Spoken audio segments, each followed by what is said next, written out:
L'industrie plastique toujours florissante, malgré les critiques entre emballages consommés en abondance dans les pays émergents et plastique plus sophistiqué en vogue dans les pays développés, cette industrie est installée dans une croissance régulière, malgré les contestations écologiques et le durcissement des réglementations.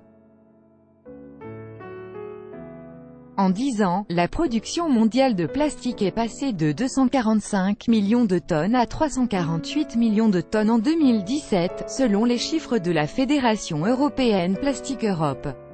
La croissance a été de 3,9% en 2017, plus ou moins son rythme de croisière, 4% en 2016, 3,5% en 2015, si l'on ne prend en compte que les plastiques les plus courants, les thermoplastiques, polytéréphtalate d'éthylène ou PE, polypropylène, polyéthylène ou PVC, la demande mondiale a cru au rythme confortable de 4,7% par an sur la période 1990 à 2017. Est-ce que ça va se poursuivre dans les années à venir? On peut supposer que oui, estime Hervé Millet, directeur des affaires techniques et réglementaires de Plastic Europe. Les raisons qui expliquent la croissance des plastiques dans le monde, a priori ne vont pas d'un seul coup disparaître. Premier pays producteur de plastique, la Chine pèse aujourd'hui plus de 29% de la production mondiale, contre seulement 15% 10 ans auparavant. En France, les sacs plastiques fins non compostables sont interdits depuis 2017. Copyright AFP, Fred Dufour. La consommation de plastique est liée au développement économique des pays, que ce soit en matière d'infrastructure et de construction, de transport, ou d'application dans les secteurs électriques et électroniques, explique M. Millet.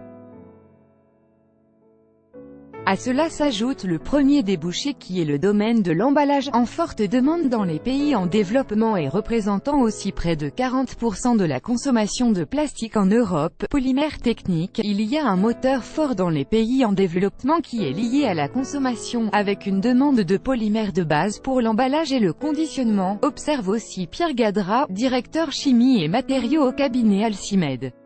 Des montagnes de plastique. Copyright AFP, Laurence Chu. À l'autre bout de la chaîne, il y a le développement de polymères techniques. C'est toujours aussi dynamique, voire plus qu'avant, ajoute-t-il. La production de nouveaux polymères répond à des applications dans le secteur automobile et le médical.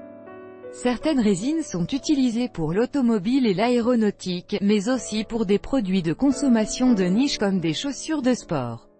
Mais parallèlement, la contestation des plastiques se développe, essentiellement pour des raisons de pollution, et les réglementations se durcissent. En France, la vaisselle jetable en plastique devrait disparaître en 2020, si elle n'est pas biodégradable. Les sacs plastiques fins non compostables y sont déjà interdits depuis 2017. La ville américaine de Seattle vient d'interdire les couverts et pailles en plastique dans ses restaurants et cafés. Fin mai, la Commission européenne a proposé d'interdire les cotons-tiges couverts, assiettes, pailles, mélangeurs à cocktail et tiges de ballon en plastique.